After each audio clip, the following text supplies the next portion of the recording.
Europe is home to two of history's most influential ancient civilizations, the Greeks and the Romans. However, with the fall of the Western Roman Empire in 476 AD, Western Europe entered the early Middle Ages. For centuries, the region was characterized by the unified cultural dominance of the Christian Church. The early Middle Ages became known as the Dark Ages, a term popularized by 14th century European scholars who viewed the period as a time of cultural decline following the Roman era.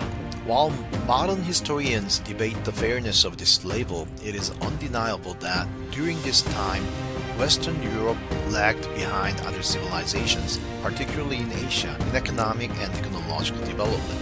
Even the neighboring Byzantine Empire, the Eastern Roman Empire's successor, experienced a golden age during this period. A transformative change began in Italy in the late 14th century with a movement later called the Renaissance, meaning rebirth in French. This period marked a revival of classical knowledge from ancient Greece to Rome and inspired renewed interest in art, science, literature, and philosophy. The Renaissance quickly spread across Europe, peaking in the 16th century and continuing into the early 17th century, bridging the gap between the Middle Ages and the modern era.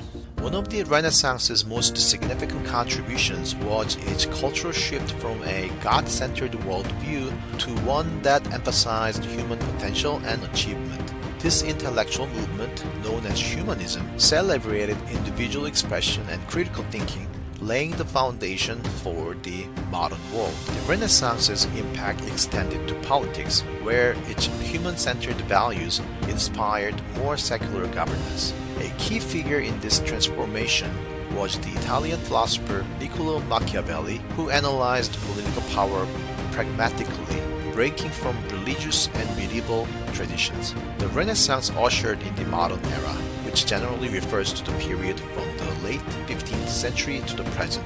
Historians typically divide the modern era into three periods: the early modern, late modern, and contemporary eras. Among these, the early modern period, spanning roughly 1500 to 1800, significantly overlaps with the Renaissance. The early modern period was not only a time of cultural and intellectual revival, but also an age of exploration and discovery. European explorers such as Christopher Columbus and the notorious Vasco da Gama embarked on ambitious voyages in search of new trade routes and opportunities. Their expeditions expanded European influence around the world and, in one way or another, marked the beginning of global interconnectedness. This period also witnessed a monumental shift in religious and political structures. The Protestant Reformation, initiated by figures like Martin Luther in the 16th century, challenged the Catholic Church's authority and permanently altered Europe's religious and political landscape. Equally transformative was the scientific revolution, which emerged during the early modern period. Visionaries such as Galileo Galilei and Isaac Newton revolutionized the human understanding of the natural world, laying the groundwork for modern science and technology. In the realm of politics and philosophy, the early modern period gave rise to profound ideas about governance, rights, and rationality. Thinkers like Thomas Hobbes, John Locke, Voltaire, Montesquieu, and Jean-Jacques Rousseau championed the concepts of individual freedom, secularism, and reason, shaping the Enlightenment and influencing modern democratic systems. By laying the foundation for scientific innovation, cultural transformation, and political reform, the early modern period set the stage for Europe's global influence. Through colonial expansion and two world wars, European civilization later reshaped the trajectory of global history, making the early modern period a pivotal period of profound and lasting change for mankind itself. But how exactly did the early modern period ignite such profound changes in Europe and Europe only? Many scholars and commentators have proposed their own explanations for this complex and enduring question. Jared Diamond, in his acclaimed bestseller, Guns, Germs, and Steel, famously attributes Europe's dominance to its geographical and environmental advantages as well as its relatively long history of intracontinental competition. Others argue that Europe's geographic proximity to the Americas, which provided access to the vast resources of the New World, was the decisive factor. These explanations are compelling, and I see merit in all of them. Yet, without contradicting the existing literature, I note that the defining aspects of modernity were essentially shaped by the contributions of individual visionaries and intellectual giants. In other words, important differences were made at the individual level. As remarkable as these historically significant individuals were, I cannot help but wonder, was it mere coincidence that so many of them emerged across different fields almost simultaneously in Europe to shape the trajectory of modern civilization? Perhaps not. As with all periods in history, these intellectual giants found their roles and positions within their respective fields, times, and regions through the influence of what might be called the spirit of the age. The concept of the spirit of the age is prominently featured in the philosophical writings of Georg Wilhelm Friedrich Hegel. It refers to the prevailing attitudes, ideals, values, beliefs, and cultural norms that define and shape the way people think, feel, and behave during a specific historical period. The early modern period cannot be an exception. It must have been this spirit of the age indirectly empowered and guided these luminaries, enabling their remarkable achievements in the early modern period. Taken together, their contributions served to usher in the modern era. This raises an intriguing question. What was the spirit of the age in Europe at the time? What set European progress apart from developments in the rest of the world? Many commentators attribute this distinction to factors such as Europe's rich cultural heritage, evolving institutional frameworks, commercial practices, experimental approaches, and pluralistic perspectives. These elements undoubtedly played a role. Indeed, during this time, Europe began experiencing significant advancements across nearly all facets of society, its culture, art, institutions, commerce, science, and even social diversity saw remarkable transformations. But this invites a deeper inquiry. Why was this the case? What underlying force drove Europe to emerge as a hub of progress during this transformative period? In my view, a common driving force underpinned all these progressive movements in Europe: individualism. The humanist legacy of the Renaissance shifted social focus away from overarching symbols such as God, rulers, or social hierarchies, centering instead on the individual. During the early modern period and beyond, the moral worth, autonomy, and societal role of individuals gained unprecedented intellectual attention and recognition. Individual freedom expanded in various domains. Personal self-reliance and responsibility were encouraged. Economic freedoms such as property rights were established, and a broader spectrum of individual rights and liberties were promoted. This emphasis on individualism inspired bold expeditions, innovative commercial endeavors, groundbreaking inventions, and scientific experiments. In turn, the newfound focus on the individual catalyzed societal change, spurring institutional reforms, including in religion, across various European states. These developments occurred in remarkable synchrony, propelling Europe toward unprecedented progress during the early modern period. Ultimately, the growing emphasis on individual liberty culminated in the emergence of classical liberalism in the late 17th century, opening door to the late modern period. Europe had moved decisively out of the Dark Ages and into the Age of Reason, led by the intellectual and cultural force of the Enlightenment. Enlightenment thinkers believed that human reason could be harnessed to understand and improve both society and the world at large. Critical thinking was the primary method employed by the intellectual giants of this era, and many consider René Descartes' famous 1637 declaration, Cogito ergo sum, I think, therefore I am, to mark the intellectual beginning of the Enlightenment. In 1651, Thomas Hobbes published his seminal work Leviathan, which had a profound impact on political thought.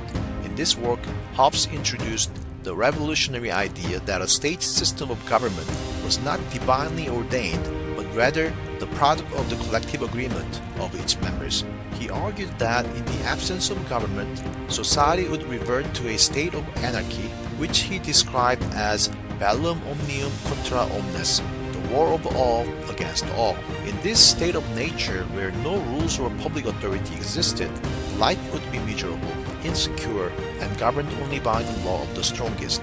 To escape this chaos, individuals collectively agreed to form a government, surrendering some of their freedoms in exchange for security and the protection of their lives and property. This agreement is the social contract, where individuals submit to the authority of the state in exchange for its protection. The theory of the social contract was expanded upon by later thinkers such as John Locke and Jean-Jacques Rousseau, who refined and adapted Hobbes' ideas to emphasize different aspects of governance and individual rights. John Locke argued that all individuals possess natural rights to life, liberty, and, notably, private property. For Locke, property rights were an extension of personal liberty, given that the freedom to use and dispose of one's possessions was integral to individual autonomy. According to Locke, any government that fails to secure these rights loses its legitimacy. Jean-Jacques Rousseau, widely known for his concept of a return to nature, shared Hobbes' and Locke's beliefs in the natural equality of all men. However, his vision of the state of nature before the advent of government differed significantly. Rousseau argued that primitive humans had no concept of good, evil, or virtue. They were morally neutral. In this state of nature, people cooperated or opposed each other only as circumstances required, living in temporary communities when needed.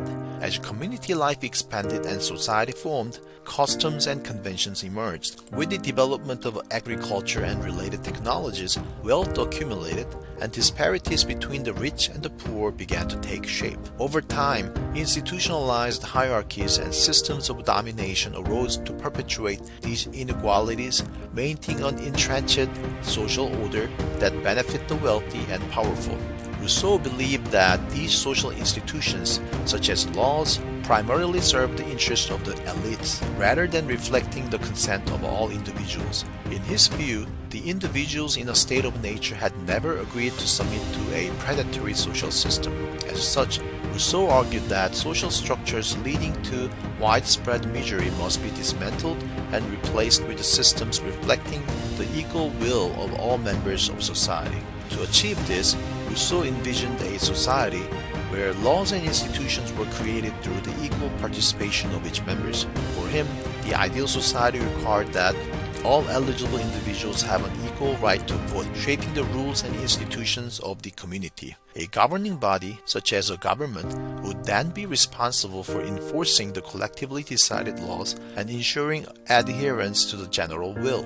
Rousseau's ideas laid the theoretical foundation for modern liberal democratic institutions. During the 17th and 18th centuries, Europe witnessed a flourishing of intellectual thought with figures such as Voltaire, Montesquieu, and David Hume, who championed principles of liberty, human rights, and equality. This era also saw the emergence of Adam Smith, widely regarded as the father of modern economics. In his seminal work, The Wealth of Nations, Smith argued that maximizing individual freedom was key to optimizing the efficiency and utility of markets. Notably, he introduced the concept of the invisible hand, suggesting that the pursuit of individual self-interest within a competitive market system could inadvertently benefit society as a whole. The ideas of the Enlightenment not only accelerated the pace of historical change, but also shaped its direction by awakening humanity's capacity for universal reason. These principles profoundly influenced key turning points in history. For instance, the French Revolution of 1789 was deeply inspired by Rousseau's concepts of popular sovereignty and the general will. Similarly, the U.S. Constitution of 1787 marked a groundbreaking moment in political history as the first to institutionalize the separation of powers. This foundational principle was directly informed by Montesquieu's seminal 1748 work, The Spirit of the Laws, which emphasized the need for checks and balances to prevent tyranny. The ideas and philosophies that flourished in Western society during the Enlightenment were also of profound significance in shaping international politics. The Enlightenment's quest for a framework that could safeguard individual life, liberty, and property became a methodology for addressing global political challenges. Hobbes, for instance, contributed to the realist school of thought